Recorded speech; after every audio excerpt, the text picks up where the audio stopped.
আসসালামু আলাইকুম। Hello beautiful people of Bangladesh. বরাবরের মতো আবারও চলে আসলাম আজকে নতুন আরেকটা রোগ সংক্রান্ত টপিক নিয়ে। আমি যদি আপনাদের বলি, আপনারা কি জানেন মানবদেহে সবচেয়ে বহুল ব্যবহৃত জয়েন্ট কোনটি? এটি হচ্ছে হাঁটুর জয়েন্ট।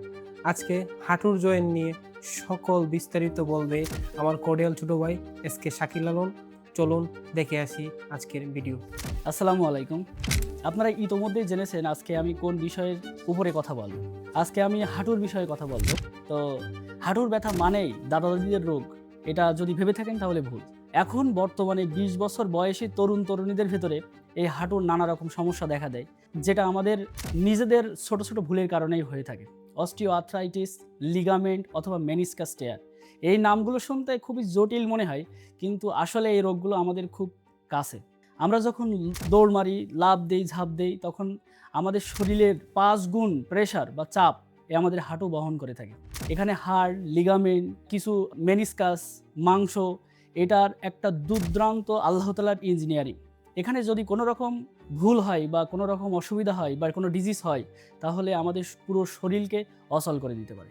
এখন আমরা এই জয়েন্ট সম্পর্কে জানবো। কিন্তু জয়েন্ট সম্পর্কে জানার আগে আমাদের কিছু পয়েন্ট জানতে হবে। কারণ পয়েন্ট বলতে এখানে কিছু বোন, মাসল এবং লিগামেন্ট এবং জয়েন্টটা কিভাবে ফরমেশন করে থাকে এটা আমাদের জানতে হবে। জানলে তাহলে আমরা বিভিন্ন রোগ সম্পর্কে ভালোভাবে বুঝতে পারবো যে আসলে কোন সমস্যার কারণে, কোন মাসলের কারণে, কোন বোনের কারণে, কোন জয়েন্টটা ম্যালফরমেশনের কারণে আমাদের রোগগুলো হচ্ছে। ওখানে বোনের ভেতরে আমাদের শরীরের সবথেকে বড় একটা বোন রয়েছে, সেটা হইতেছে ফিমার। সেই ফিমারও থাকে। সাথে, সাথে আমাদের প্যাটেলার বোন থাকে, ফিবুলা বোন থাকে এবং টিবিয়া বোন থাকে।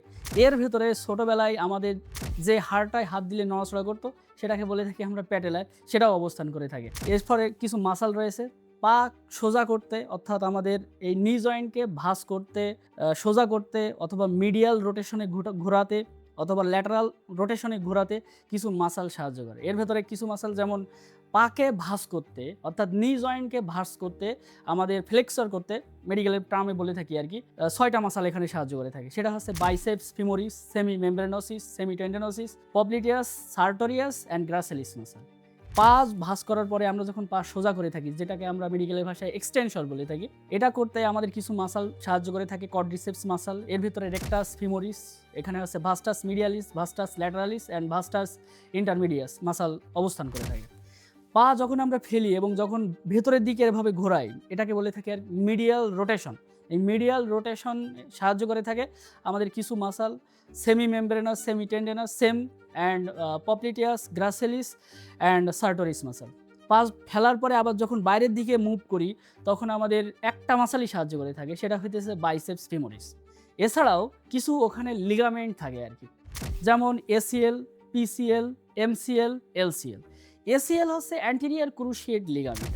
অ্যান্টেরিয়র ক্রুশিয়েট লিগামেন্ট বেসিক্যালি আমাদের যে টিবিয়া বোন থাকে, সেই টিবিয়ার সামনে থেকে উৎপন্ন হয়ে ফিমারের পোস্টেরিয়র পোর্শনে থাকে আর কি। PCL posterior cruciate ligament. Posterior cruciate ligament উৎপন্ন হয় টিবিয়ার পোস্টেরিয়র পোর্শন থেকে, আরও সামনে যে ফিমারের সামনের অংশে যে যুক্ত হয়। আর ল্যাটারাল কোল্যাটারাল লিগামেন্ট, এলসিএল যেটাকে আমরা বলছি, সেই এলসিএল আমাদের fibular head to lateral epicondyle of ফিমারে যুক্ত থাকে, অর্থাৎ ফিবুলার হেড থেকে উৎপন্ন হয়ে আমাদের ফিমারের ল্যাটারাল এপিকন্ডাইলে যুক্ত হয়ে থাকে। আরেকটা হচ্ছে মিডিয়াল কোল্যাটারাল লিগামেন্ট। এই মিডিয়াল কোল্যাটারাল লিগামেন্ট উৎপন্ন হয় হচ্ছে টিবিয়ার মিডিয়াল কন্ডাইল থেকে এবং এ অ্যাটাচমেন্ট করে থাকে আমাদের মিডিয়াল এপিকন্ডাইল অফ ফিমার, অর্থাৎ ফিমারের মিডিয়াল এপিকন্ডাইলে যুক্ত হয়ে থাকে।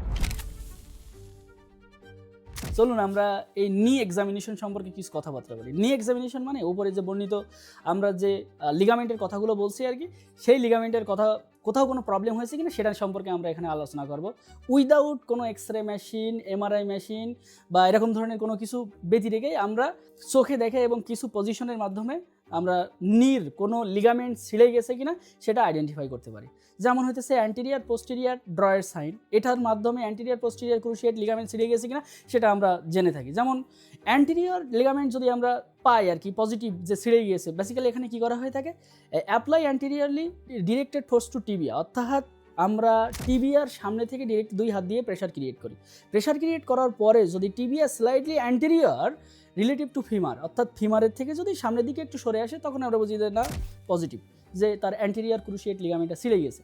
এছাড়াও পোস্টেরিয়ার ক্ষেত্রে সেম আমরা টিবিয়ার ওপরে প্রেশার ক্রিয়েট করি এবং প্রেশার ক্রিয়েট করার পরে যদি দেখি যে tibia slightly posterior relative to femur আর কি পোস্টেরিয়ারে চলে গেছে, অর্থাৎ ফিমার যে পজিশনে রয়েছে তার পেছন সাইডে একটু ব্যাক করছে টিবিয়া বোন, তাহলে আমরা বুঝি যে তার পোস্টেরিয়ার ক্রুশিয়েট লিগামেন্ট হয়েছে। এছাড়াও এখানে একটা ল্যাকম্যান টেস্ট আছে, এটার মাধ্যমে বেসিক্যালি এটা করা হয়ে থাকে 30 ডিগ্রি অ্যাঙ্গেলে এবং এটার মাধ্যমে আমরা অ্যান্টিরিয়ার ক্রুশিয়েট লিগামেন্ট ছিলে গিয়েছে কিনা সেটা আমরা ভালোভাবে আয়ত্ত করতে পারি। এছাড়াও এখানে একটা ম্যাকমারি টেস্ট আছে, এই ম্যাকমারি টেস্ট বেসিক্যালি কী করা হয়ে থাকে, ফ্রম সুপাইন পজিশন অর্থাৎ পেশেন্টকে চিত করে শোয়াইয়ে apply to tibia rotation with passive flexion অথবা এক্সটেনশন, অর্থাৎ পেশেন্টকে চিত করে শোয়ায়ে আমরা পাকে সোজা করে এক্সটেনশন করি অর্থাৎ লম্বা করি, কখনো সময় ভাঁজ করি এবং মিডিয়াল রোটেশন করি এবং ল্যাটারাল রোটেশন করি। এই সময় যদি ওখানে আমাদের পেইন, পপ অথবা ক্লিকিং মেনিসকাস ফিল করি তখন আমরা বুঝি যে তার একটা লিগামেন্ট ছিঁড়ে গিয়েছে। এখন ল্যাটারাল মেনিসকাস টিয়ারটা কীভাবে হয়ে থাকে? এখন ল্যাটারাল মেনিসকাস বেসিক্যালি যখন আমরা ইন্টারনাল রোটেশন করি এবং ভেরাস ফোর্স দিয়ে থাকি, ইন্টারনাল রোটেশন এবং ভেরাস ফোর্স মানে আমরা পাকে যখন ইন্টারনালি রোটেশন করি এবং ভেরাস ফোর্স মানে হচ্ছে পায়ের ভেতর থেকে যখন চাপ দেই তখন আমাদের এই ল্যাটারাল মেনিসকাস টিয়ার হয়ে থাকে।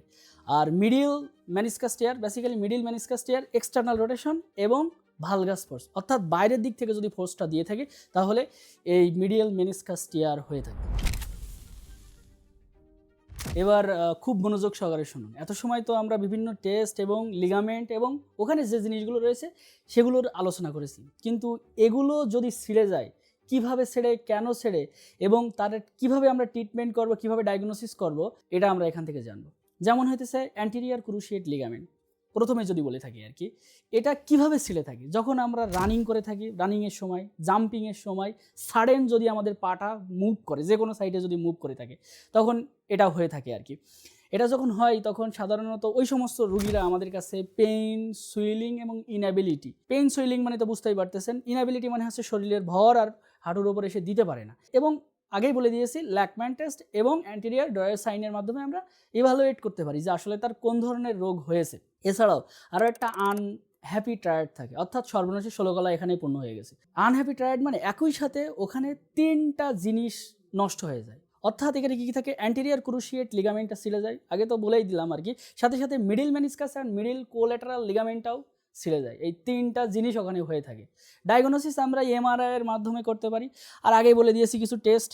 আর ট্রিটমেন্ট প্রোটোকল হচ্ছে কনজারভেটিভ প্লাস সার্জারি। কনজারভেটিভ ট্রিটমেন্টের ভেতরে যদি সে সুস্থ হয়ে যায় তাহলে গেল, আর হচ্ছে পরবর্তীতে সার্জিক্যালে যাইতে হবে। 2 নম্বর হইতেছে posterior cruciate ligament. Posterior cruciate ligament basically motor ভেহিকেলের যে ড্যাশবোর্ড থাকে, বিশেষ করে যে প্রাইভেট কারের ড্যাশবোর্ড থাকে, গাড়ি যদি অ্যাক্সিডেন্ট করে আমাদের পা ড্যাশবোর্ডে লেগে এরকম ধরনের ইনজুরি আর কি হতে পারে আর কি। সেম প্রেজেন্টেশন, পেইন, সুইলিং এবং ইনঅ্যাবিলিটি নিয়ে আসে এবং পোস্টেরিয়ার স্যাক সাইন এবং পোস্টেরিয়ার ডয়ার সাইনের মাধ্যমে আমরা এটাকে ডায়াগনোসিস করতে পারি এবং এমআরআই এর মাধ্যমেও এটা ডায়াগনোসিস করতে পারি। ম্যানেজমেন্ট সেম, আমাদের কনজারভেটিভ ম্যানেজমেন্টের ভেতরে রাখতে হবে অথবা সার্জিক্যাল প্রসিডিওরের ভেতরে যেতে হবে। মিডিল কোল্যাটারাল লিগামেন্ট আর কি, মিডিল কোল্যাটারাল লিগামেন্ট এটা কী হয়ে থাকে, ল্যাটারালি ডিরেক্টলি আর কি, ল্যাটারাল সাইড থেকে, অর্থাৎ এটা যদি আমাদের হাঁটু হয়ে থাকে তাহলে হাঁটুর ল্যাটারাল সাইড থেকে ডিরেক্টলি ভালগাস স্ট্রেস এখানে এসে আমাদের পড়ে এবং এক্সেসিভ এক্সটার্নাল রোটেশন যদি হয়ে যায়, অর্থাৎ আমরা যখন পা ফেলাই, পা মুচকে যায় বা পা যদি ঘুরে যায় তখন এক্সেসিভ এক্সটার্নাল রোটেশন হয়ে থাকে, তখন এইটা আমাদের ছিঁড়ে যায়। এখানেও আর কি ওই সেই আনহ্যাপি ট্রায়াড থাকে, অর্থাৎ সর্বনাশের 16 গলা পূর্ণ এখানেও হয়ে থাকে। এবং এখানে আমাদের কাছে কিভাবে আসে ওই ব্যক্তি, সেটা হচ্ছে মিডিল জয়েন্ট টেন্ডারনেস থাকে, অর্থাৎ উনি যখন পায়ে মিডিল হাত দিবে তখন সে প্রচণ্ড পরিমাণ ব্যথা ফিল করবে। এছাড়াও ওখানে হচ্ছে ভেরাস স্ট্যাটাস থাকবে, অর্থাৎ পা বেঁকে যাবে এবং পেইন থাকবে, সুইলিং থাকবে বরাবরের মতন, সে ওই হাঁটুর ওপরে ভর দিয়ে চলতে পারবে না। ডায়াগনোসিস এমআরআই এর মাধ্যমে, ট্রিটমেন্ট প্রোটোকলও কনজারভেটিভ এবং যদি না ঠিক হয় তখন আমাদের সার্জিক্যাল প্রসিডিওরে যেতে হবে। ল্যাটারাল কোল্যাটারাল লিগামেন্ট, এখন এই ল্যাটারাল কোল্যাটারাল লিগামেন্টের ভেতরে আসলে মেকানিজমটা কীভাবে হয়ে থাকে, এটা হচ্ছে মিডিল ইম্প্যাক্ট হয়ে থাকে, আগে ছিল ল্যাটারাল, এবার হইতেছে মিডিল ইম্প্যাক্ট হয়ে থাকে ইনজুরি এবং এক্সেসিভ এক্সটার্নাল রোটেশন, সেম কাহিনী এখানে হয়ে থাকে এবং এখানে প্রেজেন্টেশন করে থাকবে যখন তারা আমি ল্যাটারাল অংশে হাত দিব তখন সে কোনো রকম হাত দিতে দেবে না, বলবে যে পেইন হচ্ছে এবং সেম 3টা জিনিস তার থাকবে বরাবরের মতন, পেইন, সুইলিং এবং ইনঅ্যাবিলিটি থাকবে। ভেরাস টেস্টের মাধ্যমে এটা ইভালুয়েট করা যাবে। ডায়াগনোসিস আমরা কনফার্মেশন করতে পারি এমআরআই এর মাধ্যমে। ট্রিটমেন্ট কনজারভেটিভ এবং সার্জিক্যাল, যদি কনজারভেটিভ না ছাড়ে এগেইন সার্জিক্যাল। এবার আরও একটা রোগ সম্পর্কে জানবো, যেটা আগে বলেছি যে হাড়ের ওপরে হাত দিলে ছোটোবেলায় নাচানাচি করতো, সরাসরি করতো, সাবানের মতন এদিকে ওদিকে যাইতো, ওই হাড়ের ওপরে এটা হয়ে থাকে, প্যাটেলার বোনের ওপরে হয়ে থাকে, সেটাকে বলা হইতেছে প্রি প্যাটেলার বার্সাইটিস। আসলে এটা কেন হয়? এটা হচ্ছে typically due to repetitive and direct trauma to anterior knee, অর্থাৎ যখন বারবার আমাদের ওই যে নির ওপরে বারবার প্রেশার পড়ে এগেইন অ্যান্ড এগেইন, তখন এটা হয়ে থাকে। এটাকে বলা হয়ে থাকে আর কি ফ্রিকোয়েন্ট নিনিং বলা হয়। অর্থাৎ যে সমস্ত বাসার আমাদের আম্মাজান অথবা মহিলারা হাঁটুর ওপরে ভর দিয়ে কাজ কাম করে থাকে তাদের এটা হয়ে থাকে, সেজন্য এটাকেও আরেকটা নামে রাখা হয়, সেটা হচ্ছে হাউসমেড নি, অর্থাৎ গৃহকর্মীদের নিও বলা হয়। প্রেজেন্টেশন আসলে এখানে কেমনভাবে হয়ে থাকে, ব্যতিক্রম কোনো কিছু নাই। এখানে ওই পেইন থাকবে, সুইলিং থাকবে, টেন্ডারনেস, ওখানে হাত দিলেই ব্যথা ফিল করবে।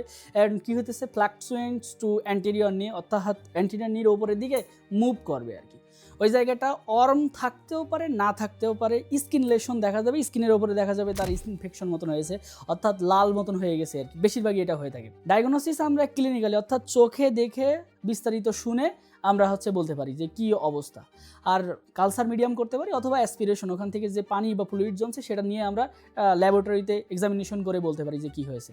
ম্যানেজমেন্ট খুবই সোজা, non steroidal anti inflammatory drug, আপনারা জানেন ব্যথার ওষুধ যেটা আর কি সেটা। আর ব্যথা বা পয়েন্টে জয়েন্টে প্রবলেম হলে একটাই সমাধান সব থেকে, সেটা হচ্ছে যে তাকে রেস্টে থাকতে হবে এবং ওখানে আমাদের আইস দিতে হতে পারে এবং অ্যাসপিরেশন, অর্থাৎ ফ্লুইড যদি বেশি হয়ে যায় তখন আমরা ফ্লুইডটাকে বের করে থাকি, আদারওয়াইজ আমরা ওখানে বের করি না। আর একটা কী হতেছে অ্যান্টিবায়োটিক। আর সার্জারি খুবই রেয়ার কেসে এ রোগে ব্যবহৃত হয়ে থাকে। আমরা নি ইনজুরি বা আলোচনা সবার লাস্ট পর্যায়ে চলে আসছি আজকের ভিডিওর জন্য আর কি, সেটা হচ্ছে প্যাটেলার ফ্র্যাকচার আর কি। প্যাটেলার ফ্র্যাকচার কেন হয় এটা জানার আগে আসলে একটু জেনে আসি, এই যে প্যাটেলার বোন যে একটা ছোট বোন আমরা জানি, কিন্তু এটার আসলে কাজ কি? এটা আমাদেরকে ইনক্রিজ করে থাকে মেকানিজম আমাদের advantage of the cordyceps tendon. Cordyceps যে টেন্ডন রয়েছে তার কার্যক্ষমতা বাড়িয়ে থাকে। আমাদের ওই আর্টিকুলেট যে জয়েন্টটা রয়েছে সেই জয়েন্টের নরিশমেন্ট করে থাকে, অর্থাৎ ওখানে তার পুষ্টি দিতে সহযোগিতা করে থাকে এবং প্রোটেক্ট করে থাকে ফিমোরাল কন্ডাইলার ফ্রম ইনজুরি আর কি। ফিমোরালের যে কন্ডাইল সাইড রয়েছে সেটা যেন ইনজুরি না হয়, ফ্র্যাকচার না হয়, সেটাও বারবার প্রোটেক্ট করে থাকে। এবং একটা মজার বিষয় হচ্ছে এটা আমাদের শরীরের হাইড্রোলিক ব্রেক হিসাবে কাজ করে। এটার মেকানিজম, এটা যে ভেঙে যাচ্ছে বা ফেটে যাচ্ছে, ছিঁড়ে যাচ্ছে, এই মেকানিজমটা আসলে কীভাবে হয়ে থাকে, একটা হচ্ছে ডিরেক্টভাবে আর একটা হচ্ছে ইনডিরেক্টভাবে। ডিরেক্ট ইনজুরিতে আসলে পার্সন যখন ডিরেক্টলি ফল করে আর কি তখন একটা ফ্র্যাকচার হয়, সেটাকে বলা হইতেছে ট্রান্সভার্স ফ্র্যাকচার, যেটা মোস্ট কমন সবসময় হয়ে থাকে। আর একটা হচ্ছে ইনডিরেক্টের সময় কমিউনিটেড ফ্র্যাকচার হয়, এটা হইতেছে সেকেন্ড মোস্ট কমন হয়ে থাকে। ক্লিনিক্যাল ফিচার্স রয়েছে এখানে কিছু, যেমন যদি ফ্র্যাকচার হয়ে থাকে তাহলে ওই পেশেন্ট আমাদের কাছে কেমনভাবে আসবে বা আমি কেমন জিনিস ওখানে ফিল করবো আর কি, পেশেন্ট কেমন ফিল করবে, সেটা হচ্ছে এক পেইন থাকবে এবং ওখানে হইতেছে সুইলিং থাকবে ওভার দ্য নি, এবং আমি দেখতে পারবো ওখানে হইতেছে হেমোআর্থ্রাইটিস, অর্থাৎ ওই টোটাল জয়েন্টের ভেতরে রক্ত জমে আছে। পালপেবল গ্যাপ ওভার দ্য নি, অর্থাৎ আমি যখন ওখানে হাত দিয়ে যখন ফিল করবো তখন ওখানে একটা প্যাটেলার মাঝখানে গ্যাপ ফিল করবো আর কি। এবং রেটিকুলো এক্সপেনশনটা ড্যামেজ হয়ে যাওয়ার কারণে আমি অ্যাক্টিভলি পাকে আর সোজা করতে পারবো না। এখন এই যে ছোট হাড় কিন্তু এগুলো বহুতভাবে ভেঙে যাইতে পারে।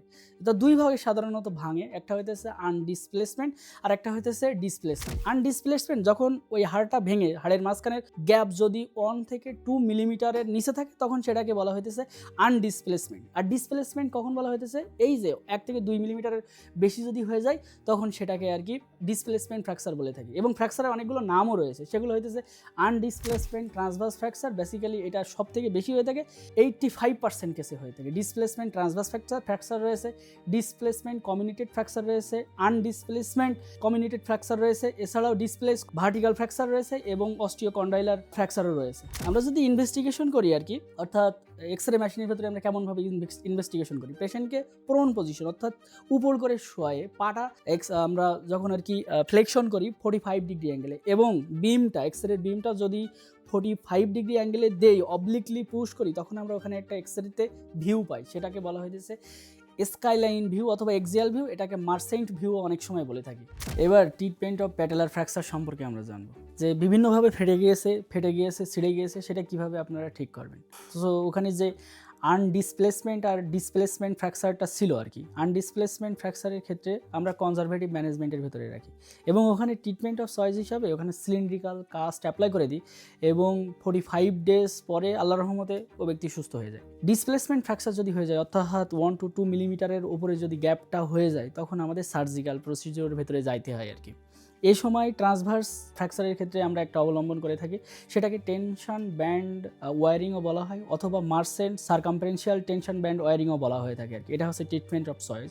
এখানে কে ওয়ার ইউজ করা হয় এবং বাদবাকি প্রসিডিওর একজন অর্থোপেডিশিয়ানই আপনাদেরকে ভালোভাবে বলতে পারবে। আর কমিউনিটেড ফ্র্যাকচারের ক্ষেত্রে বেসিক্যালি ওখানে আমাদের টোটাল প্যাটেলেক্টমি করা হয়ে থাকে আর এটাকে বলা হয়ে থাকে ওয়েস্ট অ্যান্ড সোটোহাল প্রসিডিওর। তাই লাভ ঝাপ দেওয়ার আগে চিন্তাভাবনা করবেন, যে কোনো সময় সর্বনাশে 16 গলা পূর্ণ হয়ে যেতে পারে। সুস্থ থাকুন, ভালো থাকুন। এতক্ষণ পর্যন্ত আপনারা হাঁটুর প্রধান সমস্যা সম্পর্কিত তথ্য দেখেছেন। হতে পারে এই ভিডিও আপনাকে একটু হলেও উপকৃত করেছে। নিজে দেখুন এবং অন্যকে দেখার সুযোগ করে দিন। ততক্ষণ পর্যন্ত আপনারা ভালো থাকুন। ইনশাল্লাহ দেখা হবে পরের কোনো ভিডিওতে। Good bye beautiful people of Bangladesh.